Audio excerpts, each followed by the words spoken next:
killed Freddy off in the final nightmare. In this movie, everyone wants to bring him back, including Robert Englund himself. But Heather's reluctant to get on board, since now she's the mother of a small impressionable young boy, and because things have been a little weird for her lately. New Nightmare stands outside the continuity of the first 6 films, and reins Freddy back in on a real short leash. This is not the Looney Tune clownish killer of Nightmares 3 through 6. The new Freddy is dark and scary and wears a friggin' trench coat. He's even got a brand new finger knife glove, which actually isn't really a glove, because he's actually not really Freddy. You'll understand in a little bit, maybe. In the meantime, let's get to the kills. The movie begins like the original Nightmare, with a dude building a glove, but instead of the scene being picture-in-picture and dirty, now it's full screen and metal. So fucking metal, this dude cuts off his own hand! Good thing it's just a movie, so I guess it was picture-in-picture. Visiting this hot set is Heather Langenkamp and her son Dylan, because her husband Chase is in charge of VFX. Director Wes Craven is real happy with Chase and his team's effects. Chuck Terry, Great Blood? Yeah, great blood, guys. Real A-positive work. Too bad their work is so good that it ends up coming to life. The glove jumps up and takes Chase by surprise, cutting his finger, and then gets way more lethal when it freaking stabs this tech Chuck in the throat. It digs its claws in deep, and Chuck ends up falling over onto his boss and dying right there in his Chase face. The mechanical glove runs around like a mecha master hand, eventually knocking down the other tech, Terry, and killing him by hopping on his chest and kinda just pricking at him with his fingers. You'd think it would go a little deeper there, huh? With the grunt work done, the glove goes to move up the ladder and attack Chase, but as Heather Langenkamp screams, she wakes up in her house, which is currently doing a really good impression of Jello, because it's alive! I mean, it's not actually alive, that's just an earthquake, and Heather and Chase cower over young Dylan to protect him. When it's all over, Chase finds a cut on his finger just like the one from his dream. Dun dun dun. Kinda fun fact, I guess, filming on this movie just so happened to coincide with the huge Northridge earthquake. So this is real quake footage we're seeing on the TV that morning as Heather gets ready for an interview. Chase is on his way out too, headed to a remote shoot for a few days. Heather's all like, "Gotcha butt," and that must be one good luck butt, because as soon as it leaves, shit goes awry. First, a residual tremor cracks Heather's wall open into a Freddy slash. Then she finds Dylan watching OG Nightmare, and when she tries to give some parental guidance, he starts screaming and freaking out. And finally, the phone rings, and it's a harasser who's been giving her shit for the past 6 weeks, talking like Freddy and singing them Jump Rope Girl songs. Hello? Freddy's coming for you!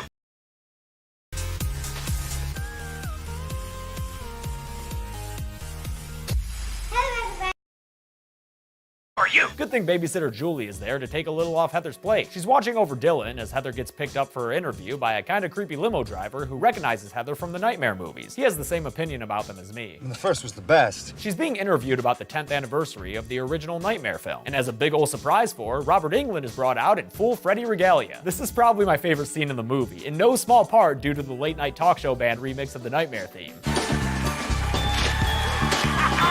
Hell yeah. Everyone is flipping out over Freddy because they want him to come back after Freddy's dead. And Robert Englund is absolutely loving it. Check out his enthusiasm in this amazing shot as he quotes himself. You are all my children now! Heather gets a call from Sarah Risher at New Line Cinema, again, an actual person who, as you can see, was a producer on every Nightmare movie besides Freddy's Dead, and heads over to New Line Cinema where Sarah greets her and brings her into the office of, wait for it, Bob Shaye. Yep, it's Mr. New Line / Freddy 2 Leather Daddy himself, Bob Shaye. He asks Heather if she'll star in a new Nightmare movie that Wes has been writing, but she's not that interested because now she has a kid. Oh, come on, Heather. Kids love horror. I mean, he ain't wrong if my comment section's any indication. As a Hail Mary, Bob mentions that Chase is already down to help out on it and has been working on a new Freddy glove prototype for a while without Heather knowing. When she gets home, she hears screaming and runs inside to find Dylan freaking out and doing a creepy voice that sounds like a mix between Danny Torrance and Donald Duck.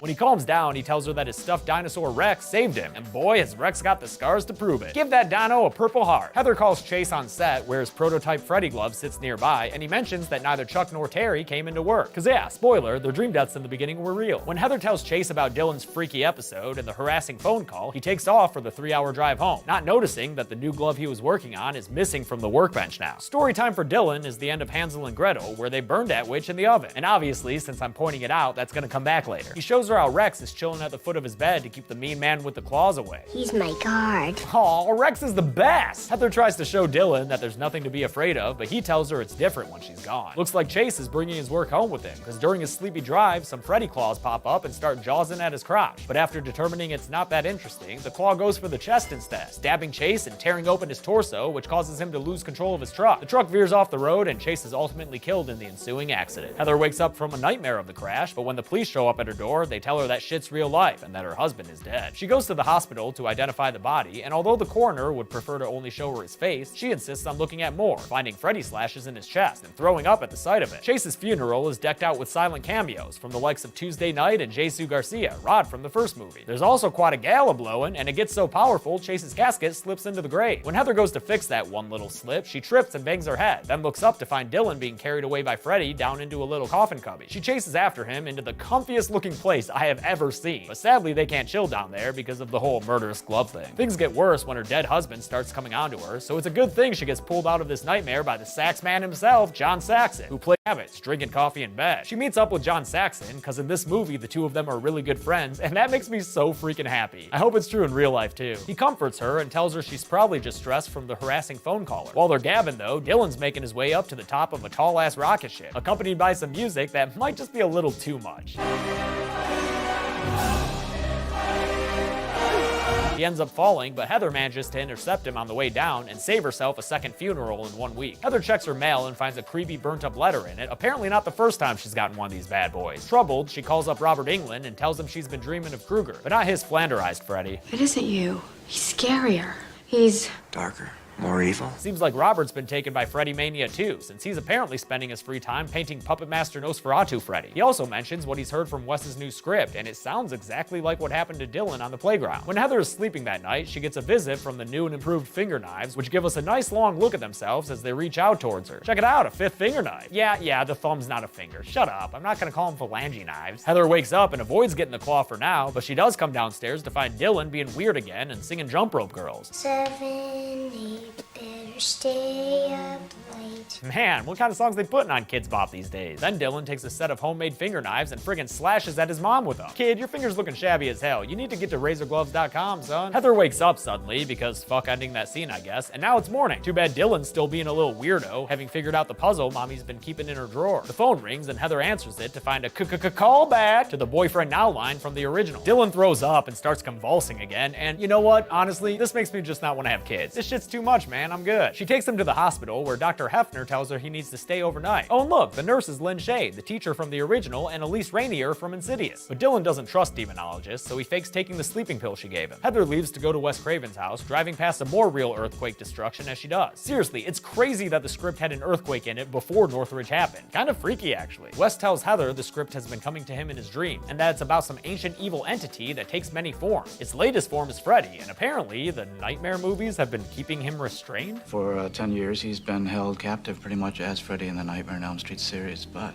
now that the films have ended, the genie's out of the bottle. Okay, that's pretty fucking wonky, Wes, but I'm gonna let you finish, I guess. He says the entity wants to come into the real world, but there's a person who can stop him. That person's you, Heather. Yeah, because she gave Nancy Thompson strength, and Nancy was the first one to defeat Freddy. So Wes is writing a script to defeat the Freddy entity, but he needs Heather to play Nancy again to seal the deal. Cue a super meta moment where his screenplay has exactly the same dialogue that we just heard before it ends with a meta dissolve. On TV that night, Heather sees a report that Terry and Chuck were found slashed to death that morning, but the news is cut short by another friggin' earthquake. At least the only other bad thing that happens is Heather's coffee pot getting broken.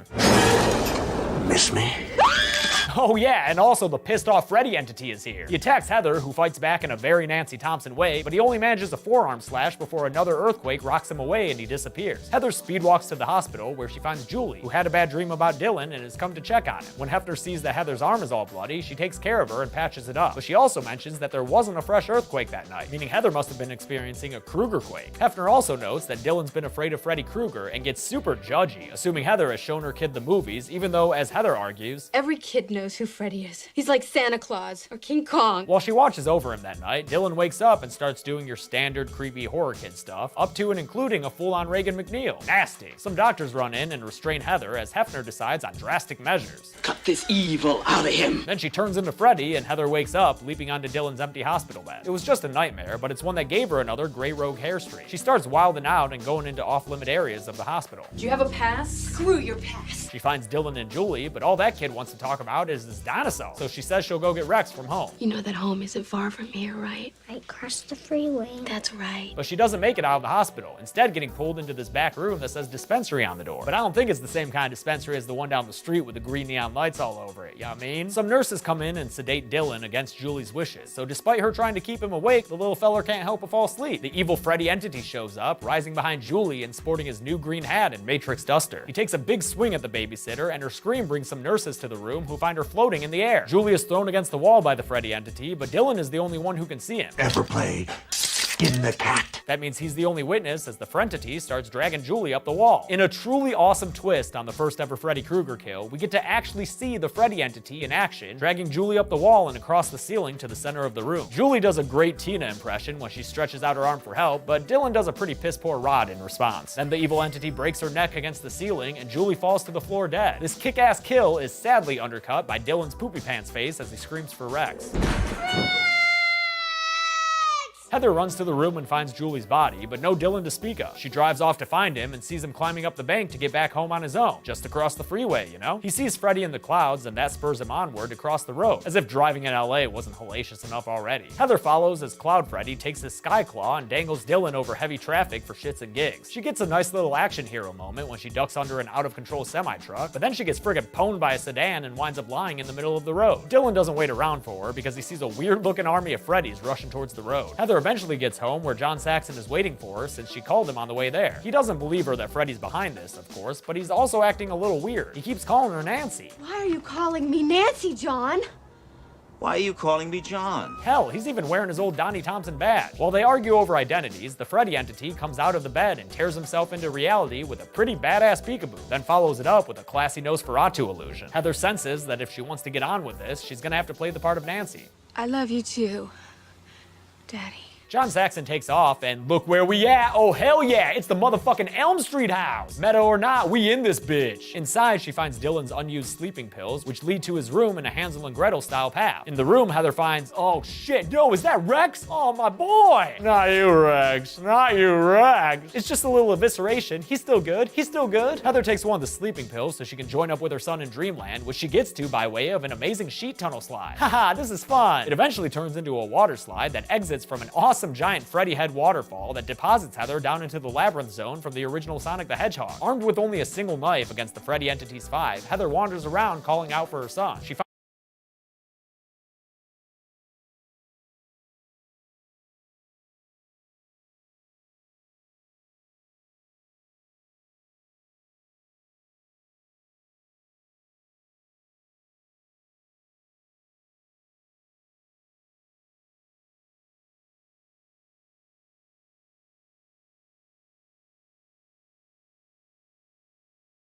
kill on average every 14.83 minutes. I'll give the golden chainsaw for coolest kill to Carlos. If the chalkboard thing was the only silly Looney Tunes guy for a stash of dead kid stuff. Maggie's mad about Fred killing her mom, so she hits him with a pipe.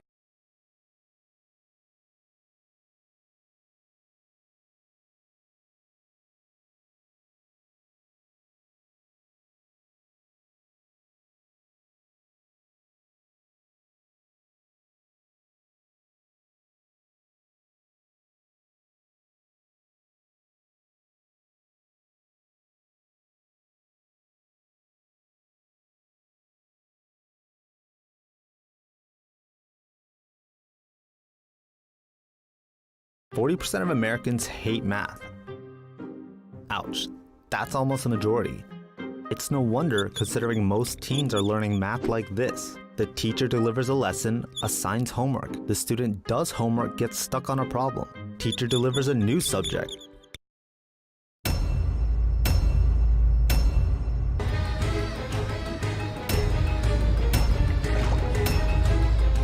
This movie exists. 26 seconds of snow goes. Man, could this beginning be any more Harry Potter? Over 3.5 minutes of confection conception opening credits. If I wanted to know how chocolate was born, I'd take a trip to Hershey, Pennsylvania. This is a story of an ordinary little boy named Charlie Bucket. Wonkeration. This Charles Dickens meets Dr. Seuss house appears to be run down, except it was obviously built this way. So there's no way this door exists if it's not specifically designed to go into this door frame. Evening, Buckets. Evening. Movie pays homage to the original film's four-person bed. An awesome image, but entirely impractical. Where did Grandpa Joe and Grandpa George even put their legs? And do we even want to know? I saw Willy Wonka with my own 2 eyes. I used to work for him, you know. You did. Charlie has been building this exact scale replica of the fucking chocolate factory for who knows how long, but Grandpa never brought up that he worked there until now? Willy Wonka began with a single store on Cherry Street. Grandposition! I'm gonna guess that Wonka somehow bypassed the FDA when concocting his candy stores.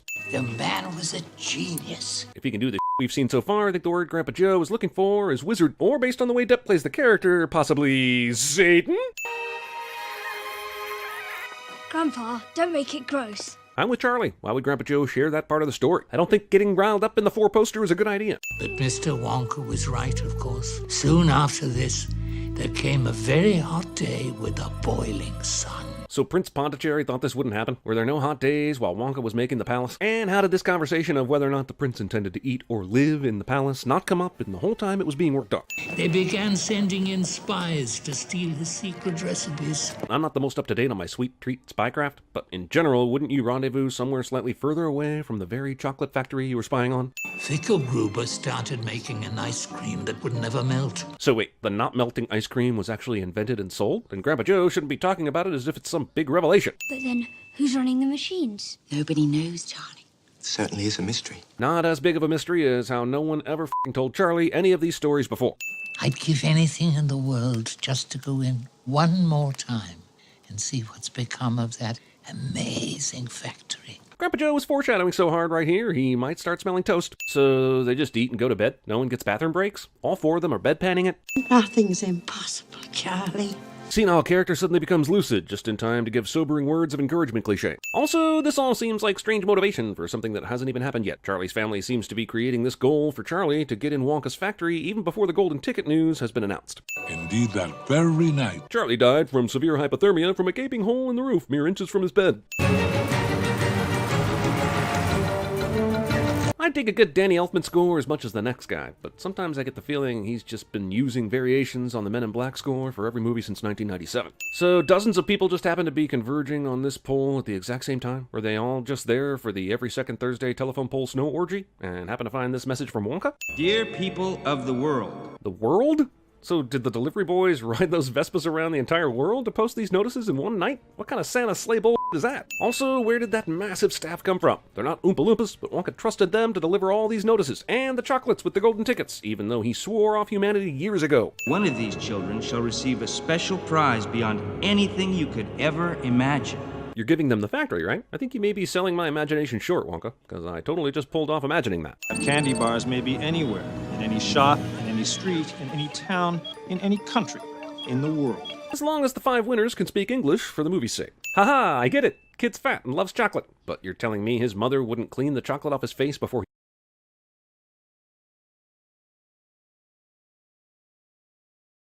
he goes in front of the cameras? That man spoils his daughter, and no good ever comes from spoiling a child like that. Someone hasn't been keeping up with the Kardashians. Altogether, we're 381 years old. We don't wait. Damn, that was either some quick math by Grandpa Joe, or he's been creepily monitoring this total for a while now.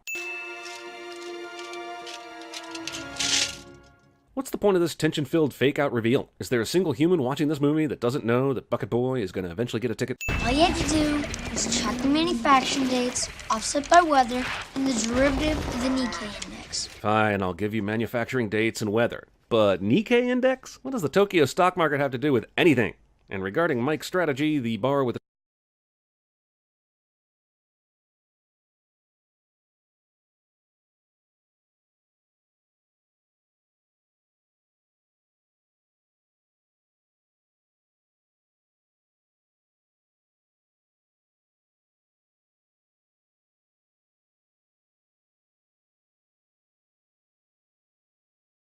ticket would still have to randomly end up in Denver, right? You